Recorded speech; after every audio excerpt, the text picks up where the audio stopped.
Hello दोस्तों, welcome back to our YouTube channel Tilak academy. मैं ऋषभ पांचाल एक बार फिर से आपका बहुत बहुत स्वागत करता हूं।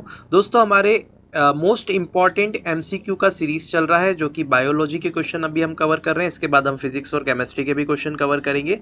तो आज का जो वीडियो का पार्ट होगा वो 5th पार्ट होगा, जिसमें आपको 201 से 250 तक के क्वेश्चन कवर होंगे और मोस्ट इंपॉर्टेंट ये एग्जाम्स के पर्सपेक्टिव से क्वेश्चन होंगे आपकी। तो आप अंत तक वीडियो को देखिएगा। अगर वीडियो अच्छा लगता है तो एक रिक्वेस्ट है कि इसे अपने दोस्तों में शेयर ज़रूर करें और नए हैं तो चैनल को सब्सक्राइब कर लीजिए। चलिए स्टार्ट करते हैं। धूल प्रदूषण को रोकने के लिए उपयुक्त वृक्ष है, तो कौन सा वृक्ष उपयुक्त है धूल के प्रदूषण को रोकने के लिए? तो इसका सही उत्तर होगा नीम। ठीक है, चलिए आगे बढ़ते हैं। किसकी उपस्थिति के कारण किसी पादप कोशिका और पशु कोशिका यानी कि जंतु कोशिका, तो ये प्लांट सेल है और ये एनिमल सेल है, इसमें डिफरेंस पाया जाता है, मतलब अंतर पाया जाता है किसकी उपस्थिति के कारण? तो कोशिका भित्ति यानी कि सेल वॉल की उपस्थिति के कारण इन दोनों में डिफरेंस कर सकते हैं। तो पादप कोशिका यानी कि जो प्लांट सेल रहती है उसमें सेल वॉल प्रेजेंट होता है और जंतु कोशिका या एनिमल जो सेल होती है उसमें सेल वॉल नहीं होता। ठीक है, इसमें सेल वॉल नहीं होता तो क्या होता है फिर? तो सेल मेम्ब्रेन होती है ना। चलिए याद रखिएगा, आगे बढ़ते हैं। कौन सा अंगक प्रायः जंतु कोशिका में उपस्थित नहीं होता? तो कौन सा ऐसा अंगक है जो कि जंतु यानी कि आपका एनिमल सेल में प्रेजेंट नहीं होता? तो जो लवक होते हैं वो एनिमल सेल में प्रेजेंट नहीं होते। अगला देखते हैं। निम्नलिखित में से कौन सा कोशिकांग डीएनए रखता है? तो डीएनए किसका है? अपना खुद का डीएनए होता है।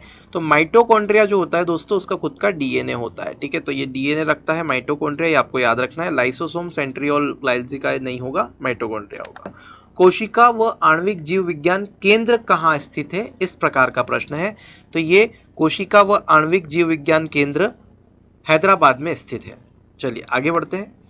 जीव द्रव्य शब्द का प्रयोग सर्वप्रथम किसने किया था? तो जीव द्रव्य का शब्द का प्रयोग सबसे पहले जो किया था वो पुरकिंजे ने किया था। ठीक है, किसने किया था? पुरकिंजे ने। याद रखिएगा, इंपॉर्टेंट प्रश्न है। आगे बढ़ते हैं। कोशिका की क्रियात्मक गतिविधियां किसके द्वारा नियंत्रित की जाती है? मतलब कि कोशिका यानी कि सेल में जितनी भी एक्टिविटीज होती है उसको कौन नियंत्रित करता है, मतलब कंट्रोल कौन करता है? तो ये केंद्रक द्वारा कंट्रोल की जाती है। इसीलिए केंद्रक यानी कि न्यूक्लियस होता है ये इंग्लिश में, और न्यूक्लियस को हम क्या बोलते हैं? ब्रेन ऑफ सेल बोलते हैं। क्या बोलते हैं? ब्रेन ऑफ सेल, यानी कि कोशिका का मस्तिष्क भी कहा जाता है इसीलिए, क्योंकि सारी क्रिया ये कंट्रोल करता है। आगे देखते हैं।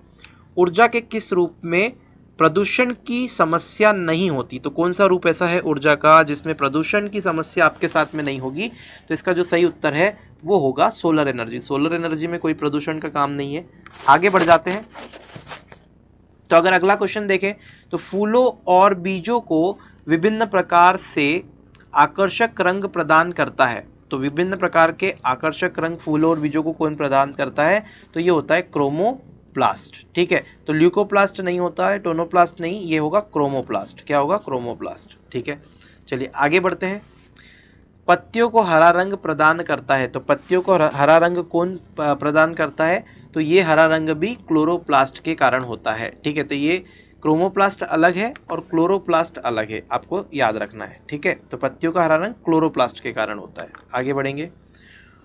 कोशिका की आत्महत्या की थैली कहलाता है। तो कोशिका की आत्महत्या की थैली किसे कहा जाता है? तो ये लाइसोसोम को कहा जाता है। किसे कहा जाता है? लाइसोसोम को कोशिका की आत्महत्या की थैली कहा जाता है, मतलब सुसाइडल बैग ऑफ सेल कहा जाता है, ये आपको याद रखना है। चलिए देखते हैं अगला प्रश्न।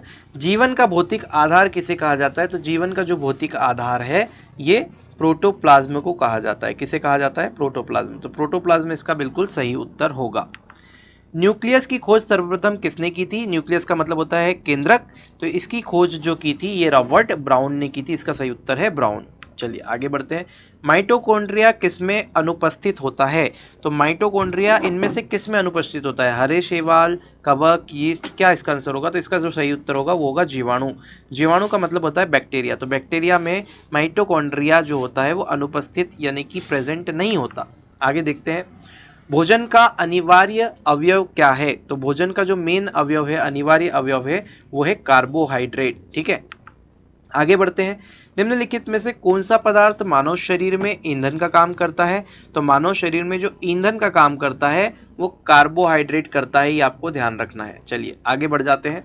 कैप्सूल का आवरण बना होता है, जो कैप्सूल आप खाते हैं तो उसका आवरण जो है वो किसका बना होता है, तो ये जो बना होता है वो स्टार्च का बना होता है। किसका बना होता है दोस्तों, स्टार्च का। आगे बढ़ते हैं, शहद का प्रमुख घटक क्या है, शहद का प्रमुख घटक क्या है, ये पूछा है, ध्यान रखिएगा। तो इसका जो सही उत्तर है वो है फ्रुक्टोज, फ्रुक्टोज है, ठीक है, इंपॉर्टेंट क्वेश्चन है, जरा याद रखिएगा।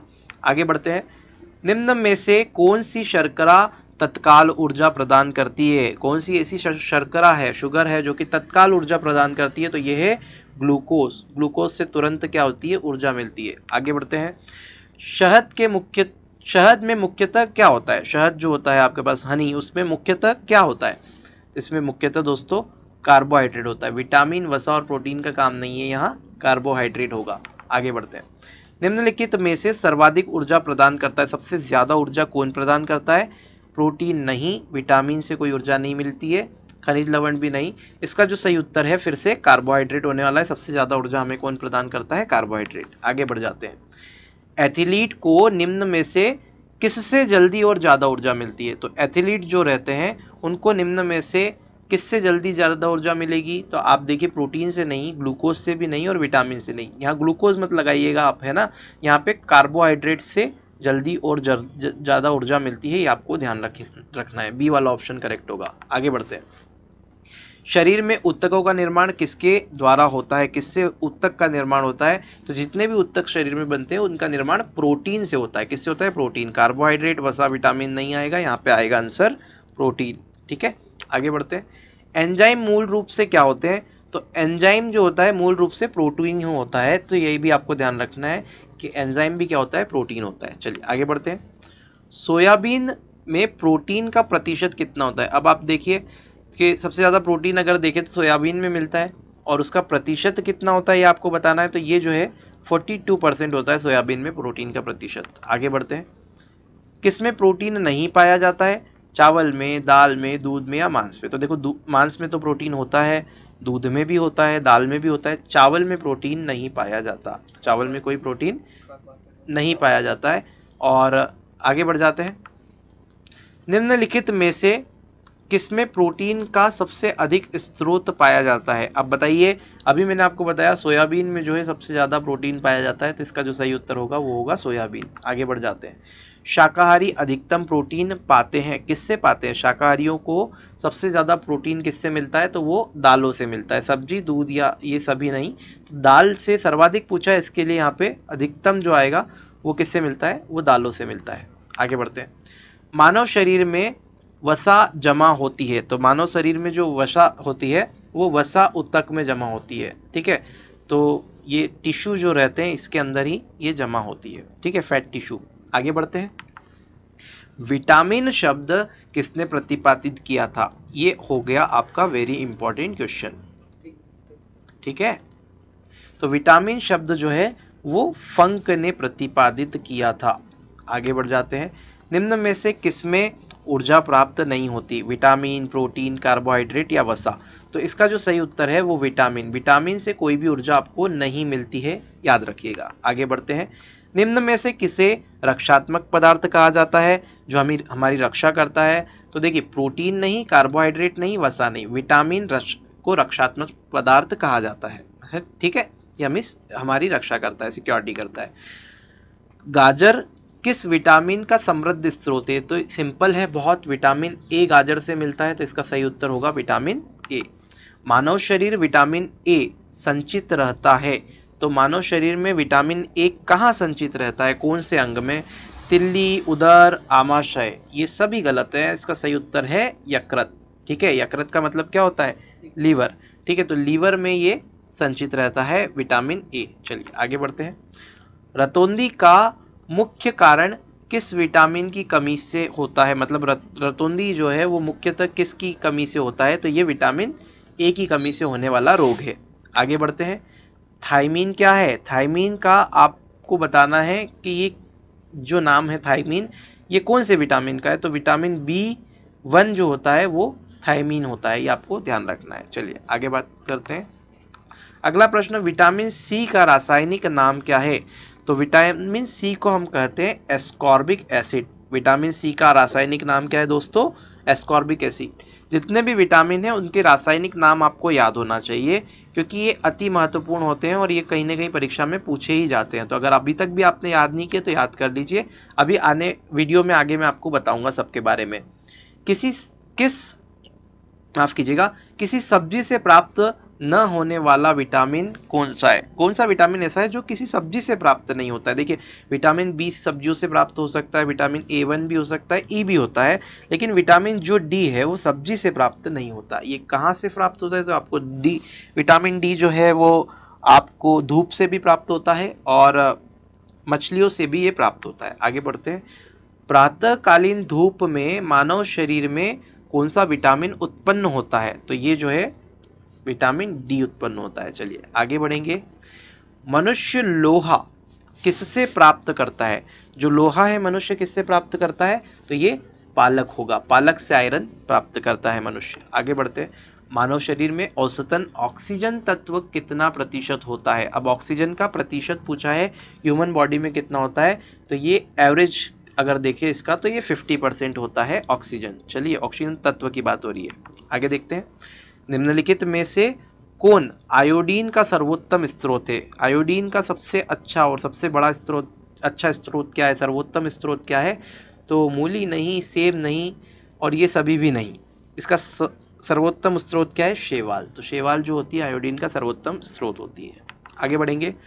मछलियों के यकृत के तेल में किसकी प्रचुरता होती है? तो मछलियों का जो यकृत होता है, लीवर होता है, उसका जो ऑयल होता है उसके अंदर विटामिन डी की प्रचुरता होती है, इसलिए मछलियों का सेवन प्रिस्क्राइब किया जाता है जब विटामिन डी की कमी होती है। आगे बढ़ते हैं।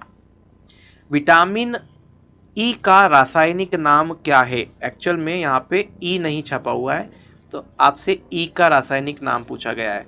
तो विटामिन ई का जो रासायनिक नाम है वो है आपका टोकोफेरॉल। ठीक है, तो विटामिन ई का जो रासायनिक नाम होगा वो क्या होगा? टोकोफेरॉल। अब देखिए सारे विटामिन के रासायनिक नाम मैंने यहाँ पे आपको शो किए हैं, तो ये आपको ध्यान रखना है। चलिए एक एक करके देख लेते हैं। सबसे पहले विटामिन ए का रासायनिक नाम अगर देखें, विटामिन ए का रासायनिक नाम रेटिनॉल होता है, B1 का थायमीन, B2 का रेबोफ्लोविन, उसके बाद में B3 का नाम होता है निकोटिनेमाइड, उसके बाद में B5 का नाम पेंटाथिनिक, B6 का नाम पायरिडॉक्सिन, B7 का नाम बायोटीन, B9 का नाम फॉलिक एसिड, B12 का नाम साइनोकोबालामीन और विटामिन सी का नाम एस्कॉर्बिक एसिड होता है। विटामिन डी कैल्सीफेरॉल होगा और विटामिन ई जो होगा वो टेकोफेरॉल होगा। तो ये आपको क्या करना है? याद रखना। आप इसका स्क्रीनशॉट ले लीजिए फटाफट से और ये आप याद रखिए। याद है तो बहुत ही अच्छी बात है, अदरवाइज आप सभी याद कर लीजिए, पूछे जाते हैं। आगे बढ़ते हैं। अभी घूम रहा है ये, चलिए ठीक है आगे बढ़ते हैं। मानव शरीर में रक्त का थक्का जो जमता है, जो क्लॉटिंग होती है ब्लड की, वो कौन से विटामिन से बनता है ये आपको बताना है। तो इसका जो सही उत्तर है ये है विटामिन के से बनता है। ये A1 E D कुछ नहीं होगा, ये विटामिन के से बनेगा। दांतों में निम्नलिखित में से क्या होता है? तो दांतों में क्या होगा? खनिज नहीं होता है, कार्बोहाइड्रेट भी नहीं होता है, ग्लूकोज भी नहीं पाया जाता है, क्या पाया जाता है? कैल्शियम होता है। चलिए आगे बढ़ते हैं। निम्नलिखित में से किस तत्व का संबंध दांतों की विकृति के साथ है? मतलब जो डिसऑर्डर होता है दांतों में उसके साथ में कौन से तत्व का संबंध है? तो इसका जो सही उत्तर होगा वो होगा फ्लोरीन। फ्लोरीन तत्व का संबंध दांतों की विकृति से होता है, ये आपको याद रखना है। आगे बढ़ते हैं। सागरीय खरपतवार किसका प्रमुख स्रोत है? तो सागर का जो खरपतवार होगा वो जो होगा ये प्रमुख स्रोत होता है हमारा किसका? आयोडीन का। चलिए ये याद रखना है आपको, आयोडीन का प्रमुख स्रोत है। आगे बढ़ जाते हैं। पालक के पत्तों में किसकी मात्रा सबसे अधिक होती है? तो पालक के पत्तों में जो सबसे अधिक मात्रा होती है वो किसकी होती है? आयरन की। तो दोस्तों हमारे 250 क्वेश्चन ऑलरेडी खत्म हो चुके हैं, तो आज हमने 2 क्वेश्चन एक्स्ट्रा किए हैं फ्लो में। तो पालक के पत्तों में आयरन की मात्रा सबसे अधिक होती है। अब इसके बाद वाला जो पार्ट होगा जिसमें हम 252 से अगले क्वेश्चंस की बात करेंगे वो लास्ट पार्ट होगा। ठीक है, तो हम लोग नेक्स्ट पार्ट में उसको डिस्कस करेंगे। अगर आपको वीडियो अच्छा लगा है तो अपने दोस्तों में शेयर जरूर कीजिएगा। पहली बार अगर वीडियो को देख रहे हैं चैनल को सब्सक्राइब कर लीजिए, पास ही में बेल आइकॉन बनकर आएगा, उस पर क्लिक करके ऑल पे क्लिक करना ना भूलें। तो चलिए मिलेंगे नेक्स्ट वीडियो में, तब तक के लिए जय हिंद।